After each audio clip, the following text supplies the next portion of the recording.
Continuando con la revisión de la patología adenohipofisiaria, abordaremos ahora a los adenomas hipofisiarios que sí producen hormonas. Como ya hemos revisado, existen 5 grupos hormonales en la adenohipófisis.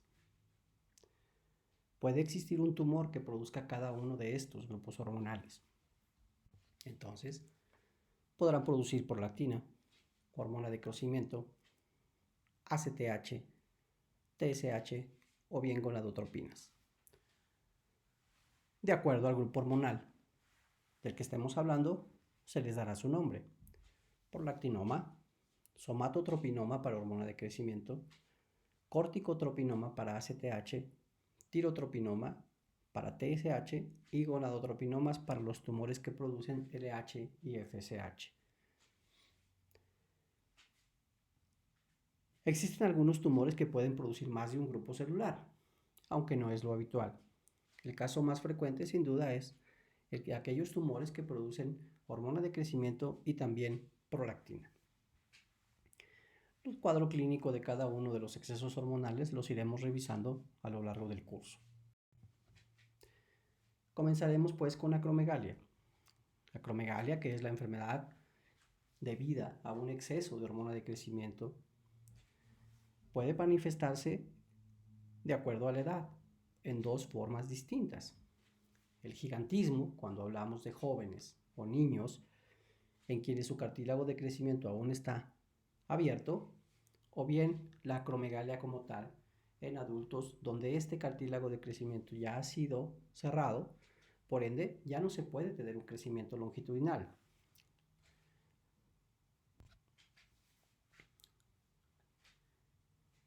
La talla alta puede tener distintas causas, algunas de ellas endócrinas, algunas de ellas no endócrinas. Dentro de las no endócrinas, básicamente los síndromes genéticos son los que dominan este tipo de etiología. Un gigantismo cerebral, el síndrome de Marfan, trastornos como la homocistinuria o el síndrome de Klinefelter. Estarán acompañados de talla alta. Dentro de las causas endócrinas, que son las que nos interesan por ahora, está desde luego el gigantismo hipofisiario. El gigantismo, que es resultado de un exceso en la secreción de hormona de crecimiento por un tumor hipofisiario que produce dicha hormona. Hay otras causas endócrinas que pueden caracterizarse o acompañarse de talla alta o bien un incremento en la velocidad de crecimiento. La pubertad precoz y la tirotoxicosis. Desde luego que estas enfermedades van acompañadas de otro tipo de síntomas y de signos que nos permiten en general hacer el diagnóstico de una forma mucho más temprana que lo que sucede con la acromegalia. La acromegalia tiene como característica ser una enfermedad de progresión bastante lenta en general. En el caso de los jóvenes y los niños, la búsqueda de atención médica tiene que ver precisamente con la talla alta. Es un niño o una niña con tallas desproporcionadamente más altas para los niños de su edad. Y ese es básicamente el motivo de solicitud de consulta. En general, los niños no tendrán otros signos o síntomas, o por lo menos estos no dominarán el cuadro. En el caso de los adultos, como ya no hay posibilidad de crecer hacia arriba, la búsqueda de atención médica es mucho más tardía. Este es el primer caso descrito de acromegalia. Como ustedes ven, el cuadro clínico es bastante obvio. Y cuando se presenta así, no constituye un problema para el diagnóstico. Ahora bien, recordemos un poco al sistema de hormona de crecimiento y cómo se regula. No olvidemos que la hormona de crecimiento se produce en la hipófisis, pero que tiene un control hipotalámico. La hormona liberadora de hormona de crecimiento estimula a la hipófisis para producir hormona de crecimiento. Esta hormona de crecimiento va a ir a múltiples tejidos. Particularmente nos interesa el receptor de hormona de crecimiento que está localizado en el hígado. Ahí, esta unión del receptor con su hormona estimulará la formación de un factor de crecimiento similar a la insulina tipo 1. Y este factor de crecimiento similar a la insulina tipo 1 es el que va a ir a la placa de crecimiento y va a estimular la proliferación de los condrocitos. Es lo que hará crecer. Ahora bien, existe otro camino metabólico de la hormona de crecimiento, al unirse a sus receptores en músculo, en grasa y en múltiples tejidos. La unión de este receptor a estos múltiples tejidos es lo que explica el cuadro clínico florido de una acromegalia. Entonces, el hígado pues producirá IGF-1.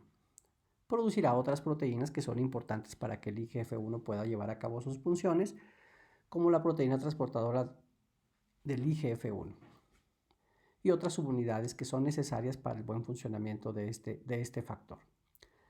Sabemos pues que el IGF-1 en distintas etapas, por efectos parácrinos, incrementará la proliferación celular en la placa de crecimiento. Desde luego que la hormona de crecimiento también tiene un papel aquí. Ahora bien, los otros efectos de la hormona de crecimiento son muy importantes. Una vez que la hormona se une a su receptor, estimulará múltiples factores de transcripción, Janus quinasa, y estos a su vez estimularán factores de transcripción. El factor de transcripción STAT es el responsable de la producción de IGF-1. El SHC activará una vía metabólica conocida como MAP quinasa que tendrá múltiples efectos celulares. Este mismo receptor, con su unión a Janus quinasa 2, estimulará a los sustratos del receptor de insulina y a su vez a la vía fosfatidilinositol 3 quinasa, lo cual tiene un papel directo en el metabolismo de la glucosa. La hiperactividad del sistema es lo que explica por qué la frecuencia de diabetes es tan alta en personas con acromegalia. Otros factores, como los responsables de producir acetilcoenzima A, son muy importantes. Y finalmente, el factor de transcripción MEC, que activará la vía metabólica ERK, lo cual traerá cambios en el citoesqueleto celular. Bien, los más relevantes de estos cambios moleculares, sin duda, son los que corresponden a STAT con el IGF-1 y al IRS con la vía del PI3K.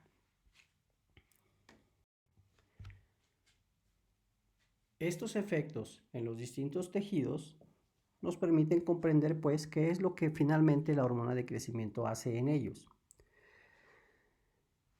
Como ya dijimos, la hormona de crecimiento tiene receptores en múltiples lugares. En riñón, en páncreas, en intestino, en paratiroides, en piel, en tejido conjuntivo, en hueso, en corazón, en pulmones. Es decir, está ampliamente distribuida. De toda esta imagen, de toda esta lámina que estamos viendo, lo que más nos interesa es que la hormona de crecimiento tiene como efecto neto en varios tejidos disminuir la captación de glucosa por ellos. Si hay una disminución en la captación de glucosa por los tejidos, esta glucosa estará disponible en sangre. Un segundo efecto general que podríamos concluir de todas estas imágenes es que la hormona de crecimiento incrementa la captación de aminoácidos por los tejidos e incrementa la síntesis de proteínas. Por un lado, pues, es una hormona que tiene efectos anabólicos y por otro lado tiene efectos catabólicos, como el que tiene en tejido adiposo, donde lo que hace es incrementar la lipólisis. Y si se incrementa la lipólisis, entonces habrá un incremento en la disposición de ácidos grasos libres en sangre, lo cual a su vez explica en buena medida el riesgo cardiovascular incrementado en estos pacientes.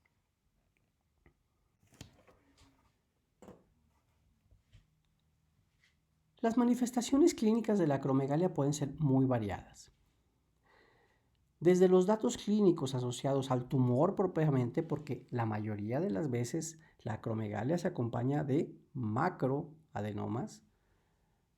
No olvidar que la diferencia entre micro y macroadenomas es la medida y 10 milímetros es el límite entre un microadenoma y un macroadenoma.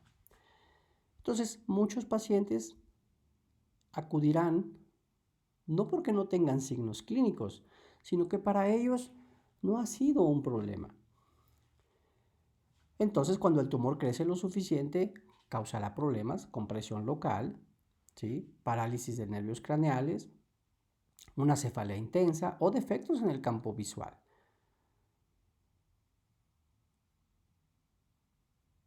Ahora, los cambios físicos, como ya lo comentamos, entre más larga es la evolución de la enfermedad, pues más florido será el cuadro. Crecimiento de tejidos blandos es una de las principales molestias que aquejan los pacientes. La talla alta, desde luego, el prognatismo, la mala oclusión dentaria, la separación interdentaria, la presencia de artritis y de artralgias es bastante frecuente, síndromes como el del túnel del carpo, acroparestesias o miopatía como tal. Es un crecimiento desordenado de los músculos.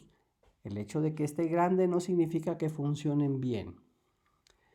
Algunas otras alteraciones, como las reproductivas, también se pueden llegar a presentar, sobre todo cuando hay una cosecreción de prolactina por el tumor. La acromegalia, los tumores hipoficiarios en general, pueden formar parte de otros síndromes, como el de síndrome de neoplasia endocrina múltiple. Patología en realidad bastante rara.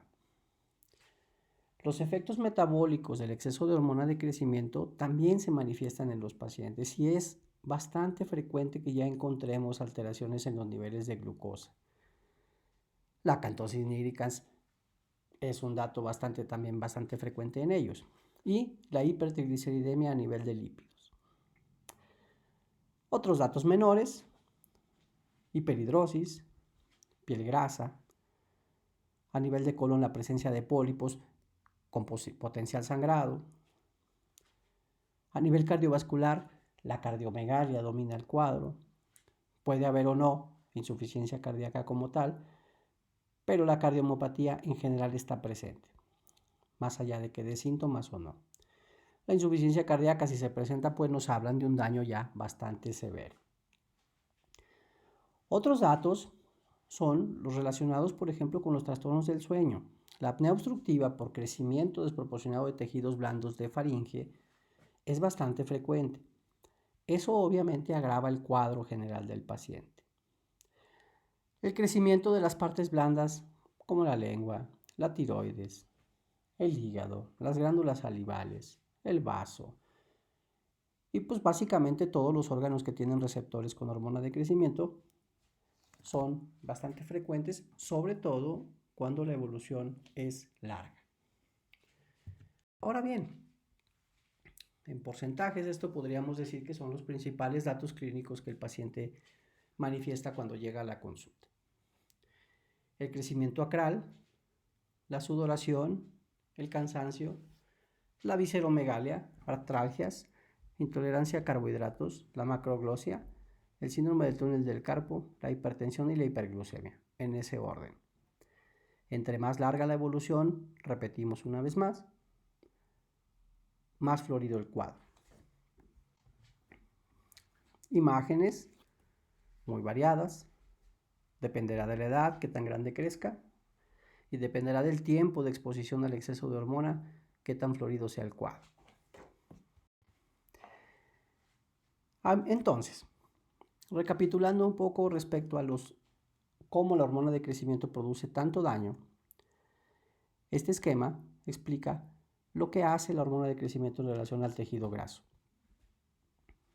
Aumenta la lipólisis. Si se aumenta la lipólisis incrementa los niveles de ácidos grasos libres y de cuerpo cetónico, lo cual finalmente terminará incrementando los niveles de colesterol VLDL.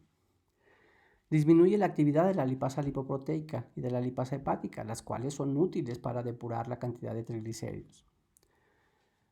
aumentan ApoE, ApoA1 y lipoproteína A, lo cual, dentro de muchas de las cosas que suceden, favorecerá aún más la resistencia a la insulina. Y si hay resistencia a la insulina, entonces habrá también hipertrigliceridemia. Aumenta la expresión hepática de receptores LDL y disminuye acción de varias otras sustancias. La lecitin-colesterol aciltransferasa, la proteína de transferencia de fosfolípidos, disminuye la esterificación del colesterol, disminuye la transferencia de ésteres de colesterol, disminuye pues el transporte de reverso de colesterol y entonces todos estos cambios incrementan el riesgo cardiovascular de los pacientes con acromegalia. En relación a la glucosa, el exceso de actividad de hormona de crecimiento interfiere con la fosforilación de la insulina, del receptor de insulina, lo cual dificulta su unión. Es un factor para presentar resistencia a la insulina. Si hay resistencia a la insulina, entonces hay una disminución en la captación periférica de glucosa, como ya lo dijimos, tanto en músculo como en tejido graso. Por otro lado, hay un incremento en la gluconeogénesis y en la glucogenólisis hepáticas. Todos estos factores tienen como efecto neto incrementar la disposición de glucosa en sangre. Aunado a esto, el incremento en la lipólisis que ya platicamos también inhibe la oxidación de la glucosa. Entonces, todos estos tejidos, todos estos efectos tienen como resultado la presencia de resistencia a la insulina y una vez que los niveles de glucosa se afectan, tendrán prediabetes o diabetes franca. Sobre gónadas, el incremento en la actividad de la hormona de crecimiento disminuirá testosterona y también la dihidrotestosterona, que es su hormona efectora final. Incrementará el tamaño de la próstata y hay una mayor frecuencia de disfunción eréctil en estos pacientes. En el caso de las mujeres, las alteraciones menstruales no son infrecuentes y los ciclos anovulatorios son la regla. Por otro lado, tendremos los efectos del tumor. No olviden que el tumor tiende a ser grande en acromegalia. Y entonces eso puede interferir con la producción normal de gonadotropinas o de prolactina y todo eso contribuir a un hipogonadismo que no es raro en los pacientes con acromegalia. Entonces, en cuanto a este aspecto, pudiéramos decir que el exceso de hormona de crecimiento como tal tiene varios factores que contribuyen a un hipogonadismo y por el otro lado está propiamente el efecto de masa del tumor. Si el tumor cosecreta prolactina, como ya lo hemos platicado, todavía más la frecuencia de hipogonadismo estará presente. Sobre el sistema respiratorio, una de las cosas que más afecta la calidad de vida de los pacientes es la apnea obstructiva. Eso puede tener muchos factores. Por un lado, hay cambios óseos y cartilaginosos en vértebras y costillas, lo cual llevará al paciente en general a tener un tórax en tonel.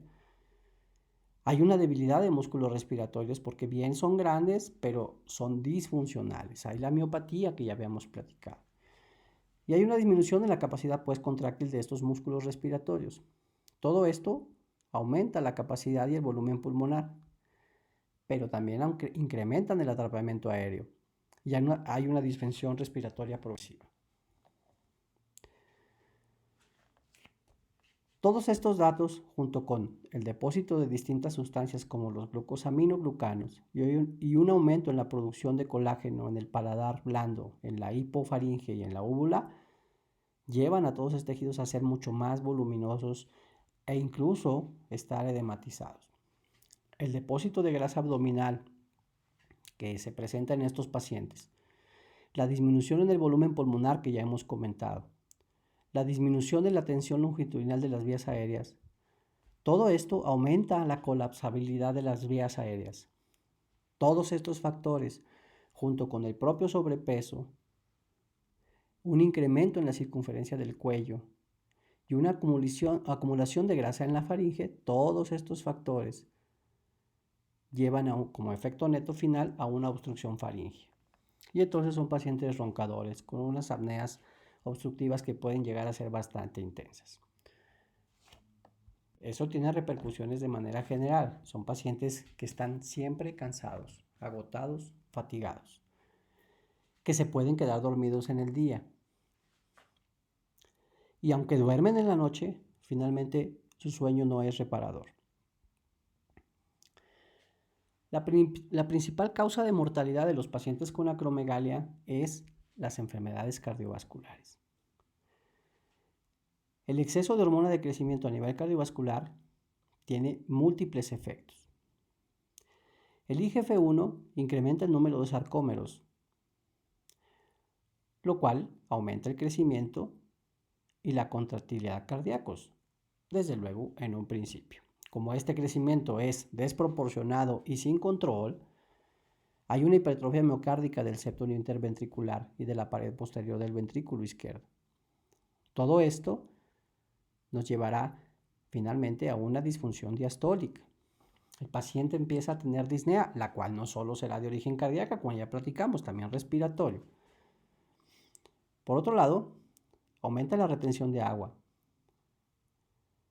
y hay un incremento muy claro en la fibrosis, lo cual lleva a esta pared cardíaca a ser más rígida, lo cual favorece la disfunción diastólica en principio. Todas estas alteraciones tienen como efecto final una insuficiencia cardíaca. La velocidad de progresión o no también tiene que ver con la agresividad de la secreción de hormona de crecimiento. La hipertensión acompaña frecuentemente a los pacientes con acromegalia. Los mecanismos fisiopatológicos son muy variados. La hormona de crecimiento estimula al canal epitelial de sodio, lo cual incrementa la reabsorción tubular de sodio y agua, y entonces incrementa el volumen circulante, uno de los determinantes del gasto cardíaco, como ustedes bien lo conocen. Aumenta el índice cardíaco, disminuyen las resistencias periféricas, aumenta la vasoconstricción simpática, aumenta la disfunción endotelial por los múltiples factores que platicamos desde el punto de vista metabólico, y aumenta el grosor de las paredes de los vasos. Todo esto incrementa las resistencias periféricas.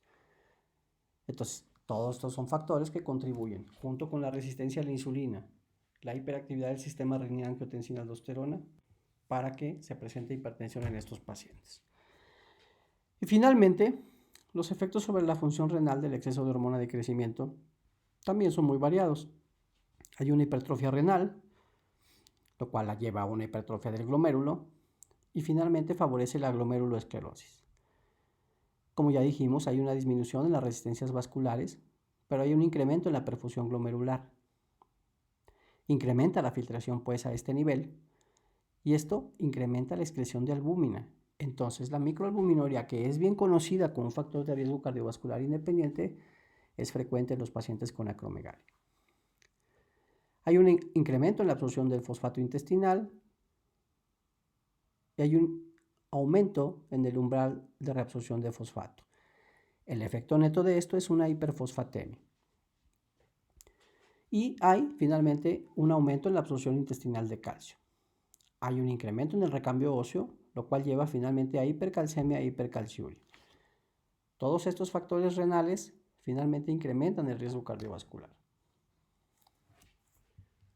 Ahora bien, una vez que tenemos el cuadro clínico sugestivo, que como ya dijimos, cuando la enfermedad es avanzada en realidad deja poco lugar a dudas, nosotros tenemos que visualizar el protocolo diagnóstico del paciente. Por un lado, tendremos que determinar si hay un exceso de hormona de crecimiento, para después localizar de dónde es el origen. Yo puedo tener una acromegalia por 3 orígenes. Primero, un exceso de hormona de crecimiento a nivel hipofisiario, que es la forma típica y clásica de la acromegalia, pero puedo tener otras 2 etiologías, bastante raras en general, pero que existen. Por un lado, que haya un exceso de hormona de crecimiento, pero de un origen extrahipofisiario, básicamente un tumor, es decir, como un síndrome paraneoplásico. Y la otra variedad es que yo tenga un exceso de hormona liberadora de hormona de crecimiento. En general, por un tumor hipotalámico. Puede haber otro tipo de tumores que también produzcan hormona liberadora de hormona de crecimiento.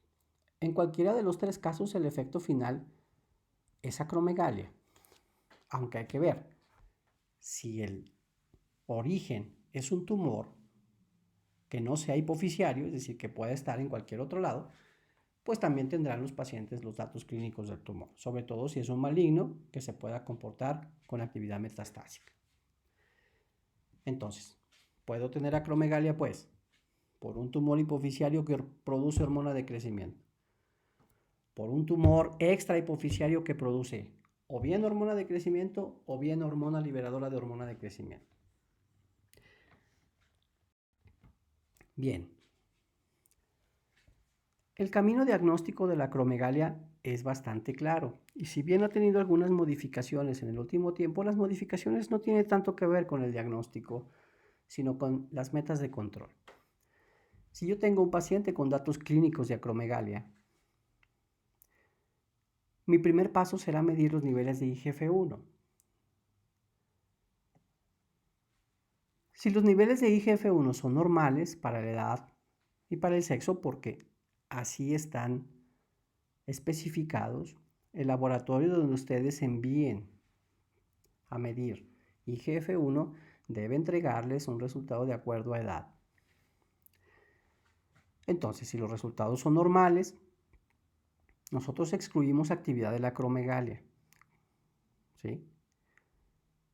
Ahora bien, esto aquí lo vamos a dejar, porque si mi sospecha es alta, yo tendré que recurrir a otras estrategias. Si el IGF-1 es alto, ¿sí? Se me pide que yo de todos modos ejecute la prueba confirmatoria. La prueba confirmatoria de la acromegalia tiene que ver con la relación que existe entre los niveles de glucosa en sangre y los niveles de hormona de crecimiento.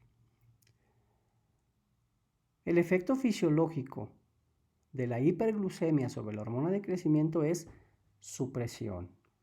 Es decir, una vez que hay un exceso de glucosa en sangre, los niveles de hormona de crecimiento se suprimen. Eso es lo que normalmente sucede. Entonces, para documentar un exceso de hormona de crecimiento, yo debo someter al paciente a una prueba de supresión con glucosa. La prueba de supresión con glucosa consiste en dar 75 gramos de glucosa oral al paciente y entonces determinar cada 30 minutos por 2 horas los niveles de hormona de crecimiento. La respuesta normal es que haya una supresión por debajo de 1 nanogramo por mililitro.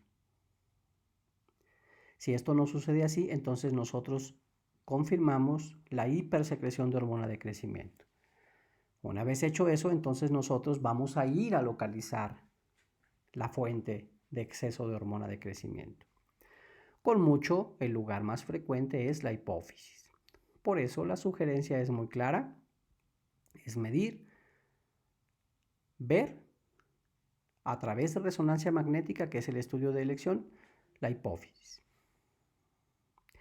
Y entonces, si hay una masa hipofisiaria, entonces la probabilidad de que este sea el origen del tumor es bastante alta por frecuencia. Entonces, el tratamiento de la acromegalia lo vamos a dividir básicamente en dos grupos, el quirúrgico y el farmacológico. Si bien también aquí ha habido algunos cambios recientes, es claro que el tratamiento de elección de los tumores hipofisiarios productores de hormona de crecimiento es el quirúrgico. Sigue siendo la primera línea de tratamiento.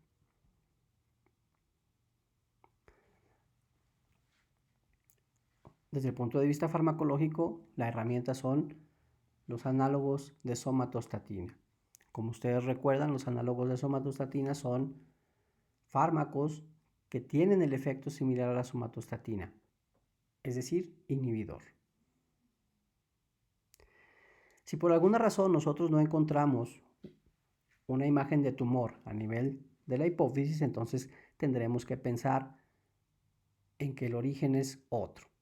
Y entonces los estudios de imagen en tórax y en abdomen, así como las mediciones de hormona liberadora de gonadotropina, de hormona de crecimiento, tendrán que ser efectuadas. Finalmente, si uno puede resecar el tumor, las probabilidades de cura existen, aunque las recidivas son bastante frecuentes. Haciendo un poco más de énfasis en el manejo de la acromegalia, dijimos pues que el tratamiento de elección de primera línea es el quirúrgico. La vía de acceso es la vía transesfenoidal, es la preferida y es la que se debe realizar. La única razón para no hacer esta vía es que el tumor tenga un crecimiento lo suficientemente grande como para ameritar que haya una craneotomía anterior y a través de esa vía se acceda al tumor. Ahora bien, si el tumor es lo suficientemente grande y no se puede resecar, entonces el tratamiento farmacológico es una alternativa. Nosotros lo que queremos por un lado es manejar los aspectos relacionados con el tumor y la masa o los efectos de masa que pueda causar. Y por el otro lado lo que queremos es controlar la hiperactividad de la hormona de crecimiento. Y para controlar los niveles de actividad de hormona de crecimiento tenemos tres alternativas farmacológicas. Una, como ya dijimos, los análogos de somatostatina. Dos, los agonistas dopaminérgicos. Y tres, el pegvisomab, que es un bloqueador, ¿sí?, un antagonista del receptor de hormona de crecimiento. Entonces, lo que hace el pegvisomab es bloquear la unión de la hormona de crecimiento al receptor.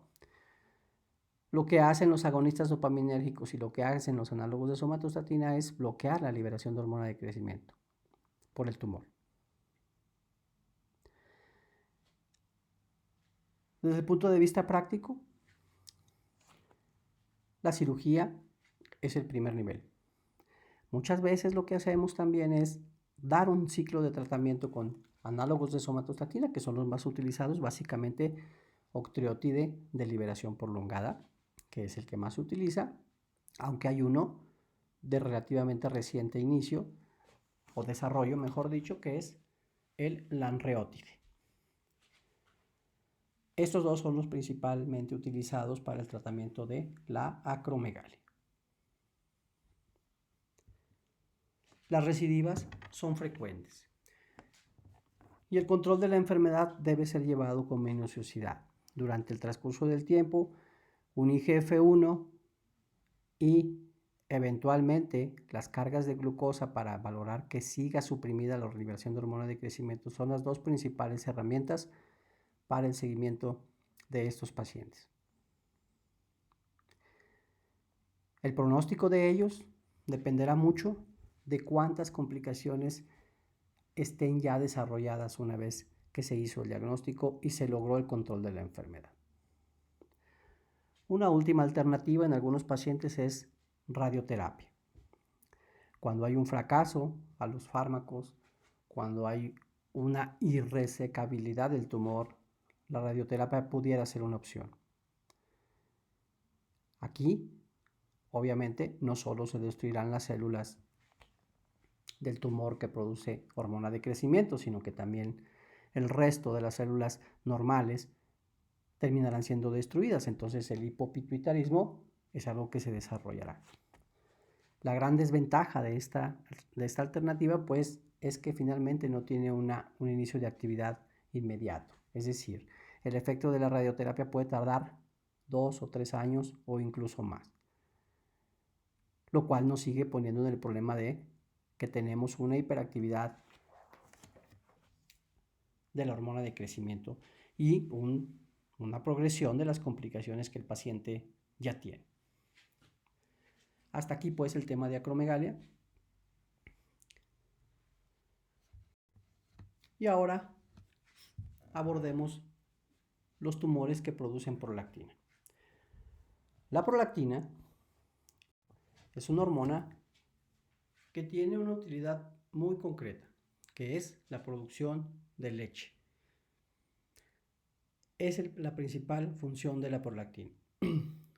Conocemos los efectos fisiológicos de la prolactina, conocemos los efectos de la hiperactividad de la prolactina por exceso, todavía no conocemos algún problema que se derive de los niveles bajos de prolactina.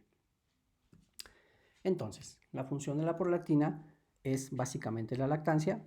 Se le han atribuido, por otro lado, algunos aspectos en la función inmunológica que parecen ser importantes, pero todavía no estamos claros. Existen algunos artículos por ahí desarrollados con la teoría de que la prolactina pudiera tener algún papel en los pacientes que tienen preeclampsia.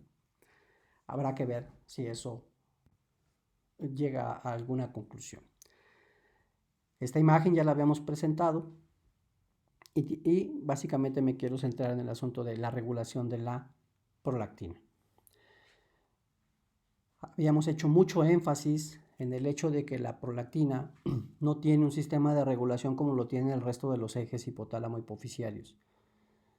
Aquí básicamente el control está a nivel central y está básicamente entre dos hormonas.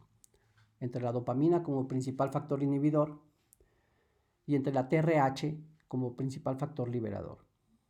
La prolactina va y ejerce su efecto en la mama, pero nada más. Ahora bien, las causas de hiperprolactinemia pueden ser muy variadas, mucho.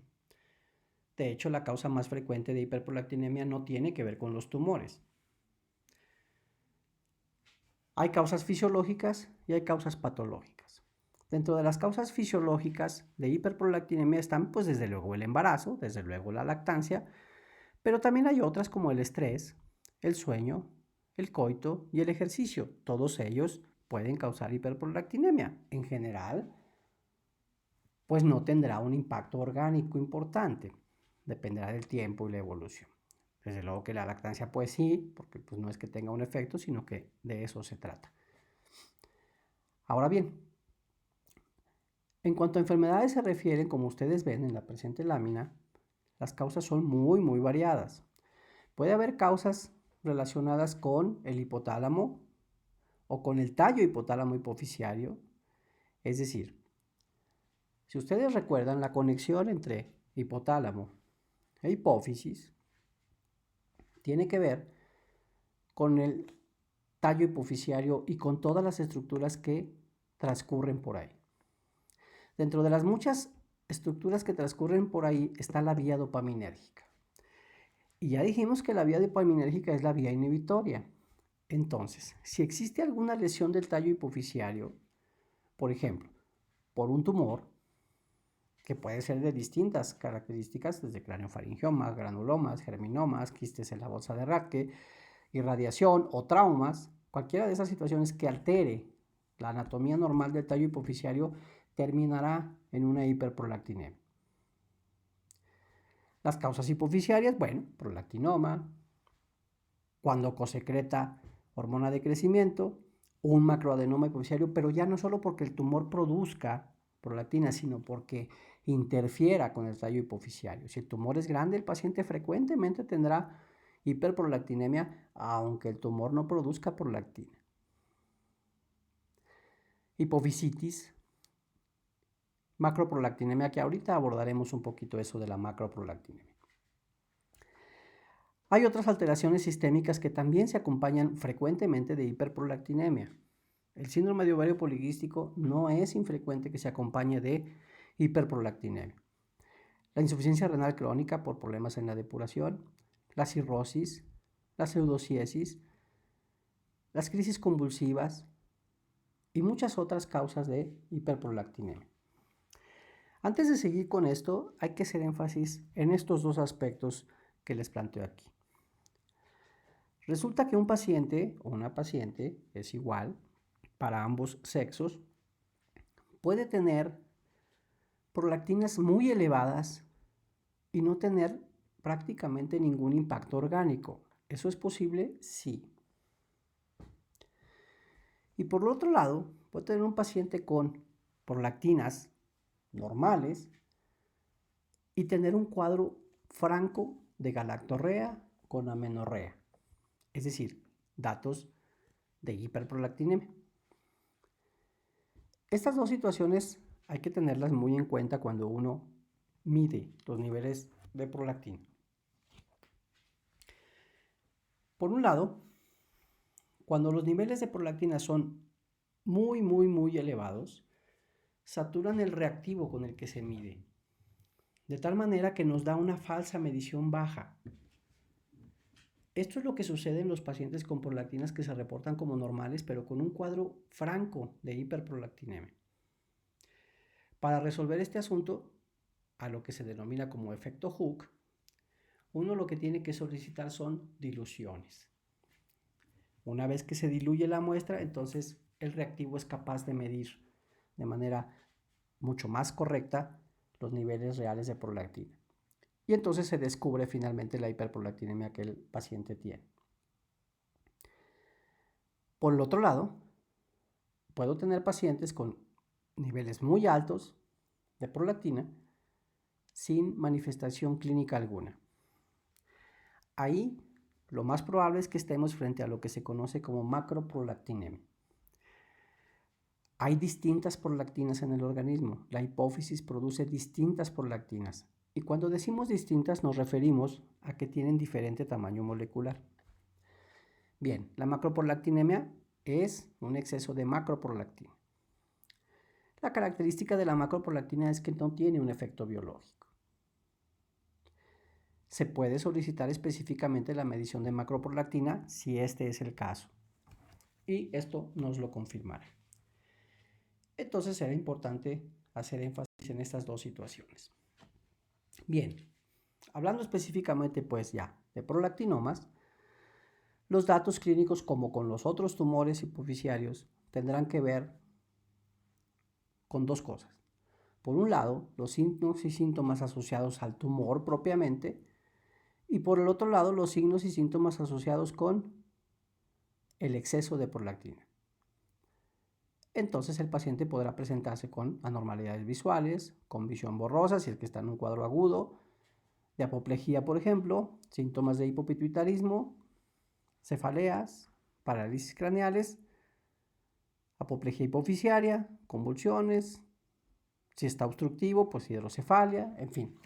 Dependerá del grado de crecimiento del tumor y cuánto está repercutiendo sobre las estructuras vecinas. En cuanto a los signos y síntomas de hiperprolactinemia, sabemos que el efecto fisiológico de la prolactina es inhibir a las gonadotropinas. Esa es la razón por la cual los pacientes con hiperprolactinemia se presentarán con amenorrea, o bien oligomenorrea, o bien infertilidad. No es raro encontrar a mujeres que tienen largos periodos sin menstruación, pero que nunca buscan atención médica. Ya sean hombres, ya sean mujeres, lo que sucede pues es un hipogonadismo. Si hay una supresión de las gonadotropinas y hay una supresión por ende de testosterona en hombres, de estrógenos en mujeres, finalmente la osteoporosis aparecerá, sobre todo a largo plazo.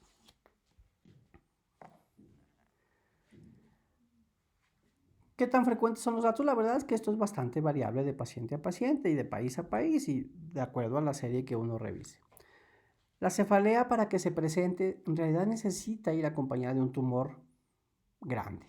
Un microadenoma es difícil que explique una cefalea y eso aplica prácticamente para cualquier tipo de tumor. Los trastornos menstruales son una de las alteraciones más frecuentes en los pacientes con hiperprolactinemia.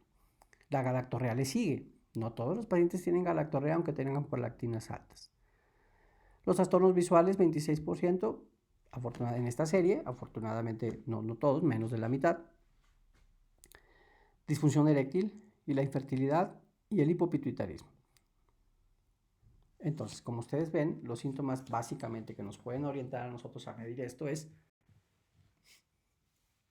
la amenorrea, la galactorrea y en el caso de los hombres la disfunción eréctil. Bien. El tratamiento, a diferencia de la acromegalia, es en primera instancia médico, farmacológico. Y las herramientas farmacológicas de las que disponemos son un grupo de fármacos que pertenecen a los agonistas dopaminérgicos. Recuerden ustedes que platicamos que la dopamina es el principal factor inhibidor. Entonces, buscamos fármacos que ejerzan un efecto agonista sobre la vía dopaminérgica. Durante muchos años lo único que se utilizó fue bromocriptina y ahora actualmente tenemos también cabergolina. La cabergolina mucho mejor, con muchos menos efectos secundarios. Las dosis pueden ser variables, no entraremos demasiado en ese detalle, pero la cabergolina es sin duda el tratamiento actual del prolactinoma.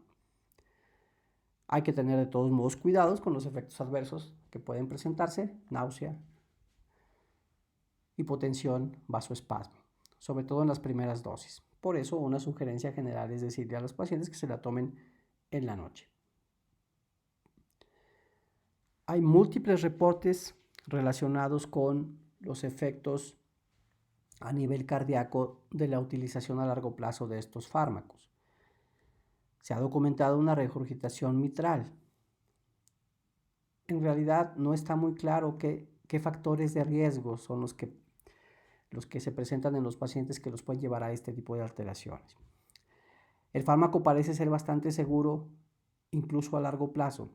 De todos modos, hay una recomendación de estar pendientes de los hallazgos a la exploración cardíaca, aunque no hay una sugerencia a la fecha, de manera definitiva, que obligue a evaluar de manera ecocardiográfica, por ejemplo, el corazón de los pacientes con hiperprolactinemias tratadas con este tipo de fármacos.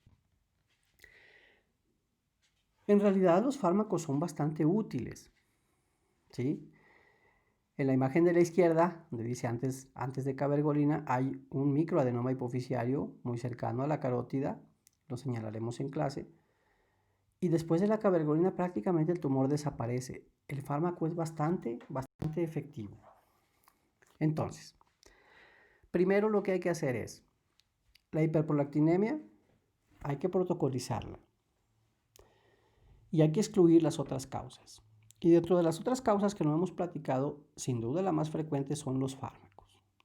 La multitud de fármacos que pueden asociarse a la hiperprolactinemia es muy amplia. Van desde el omeprazol, la ranitidina, la cimetidina, que son todavía fármacos utilizados y a veces de manera desproporcionada, con automedicación frecuente. Todos los antidepresivos y anticonvulsivos se asocian con hiperprolactinemia. Esos son dos de los grandes grupos. Entonces hay que evaluar, hay que interrogar, hay que buscar si hay antecedentes de ingesta de fármacos en esos pacientes. Si nosotros descartamos ya las otras etiologías de la hiperprolactinemia, entonces procedemos a buscar el sitio de producción de exceso de prolactina. Se dice de manera arbitraria que cifras mayores de 100 de prolactina, cuando en general lo normal es hasta 25 o 26 nanogramos, cifras arriba de 100 sugieren fuertemente un tumor, aunque hay que decir que no siempre es así. Si tiene cifras arriba de 100, si tiene datos clínicos de galactorrea,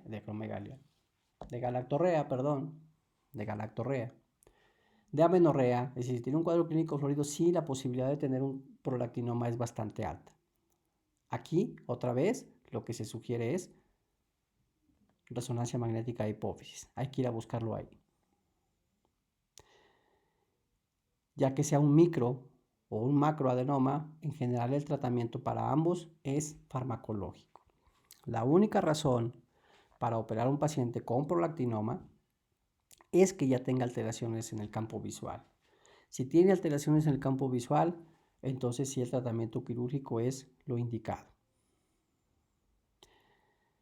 Una vez que iniciamos tratamiento farmacológico, habrá que verificar la tolerancia al fármaco, que funcione bien, y los efectos secundarios. Si todo eso transcurre de manera tolerable y correcta, entonces medimos de manera periódica los niveles de prolactina, que es nuestra forma de reducir. Se dice que hay que tratar de buscar los niveles más bajos de prolactina en sangre. Si bien el valor normal es a 25 o 26, como ya mencionamos, en general se buscan cifras cercanas al 1 o al 2. Eso asegura un mayor éxito. Monitorizar los niveles de prolactina y repetir resonancias magnéticas una vez al año es una conducta general. Podrá tener variantes, pero en general es lo que se hace, ¿sí? Si no hay una disminución del tamaño del tumor, entonces o no logramos disminuir los niveles de prolactina, probablemente estemos ante la resistencia al fármaco y entonces ahí la posibilidad de cirugía se incrementará. Si al año no reducimos los niveles de prolactina, pero tampoco reducimos el tamaño del tumor, podemos incrementar la dosis, podemos, ¿sí? Si se redujeron los niveles de prolactina, pero el tumor no cambió, podemos mantenernos todavía con tratamiento mientras no implique un riesgo para la capacidad visual del paciente, o cualquiera de estas situaciones pueden cambiarse en el tiempo. Si el paciente desea embarazo, hay que pensarlo bien. Sabemos perfectamente que los estrógenos pueden hacer que el tumor crezca y entonces incrementar el riesgo de complicaciones en el embarazo. Hay que estar pendientes con eso. Entonces, el tratamiento en general de la hiperprolactinemia es con fármacos. La cirugía es una segunda alternativa y queda supeditada básicamente al que ya tiene un tumor lo suficientemente grande, que ya tiene alteraciones en la capacidad visual, o bien que tuvo una apoplejía por el tumor grande. En ellos es en lo que la cirugía debe aplicarse. La hiperprolactinemia no es una enfermedad rara, vamos a decir, el prolactinoma no es raro, es el prolactinoma es el tumor hipoficiario más frecuente, el que produce prolactina, pero sigue siendo una enfermedad todavía de baja prevalencia.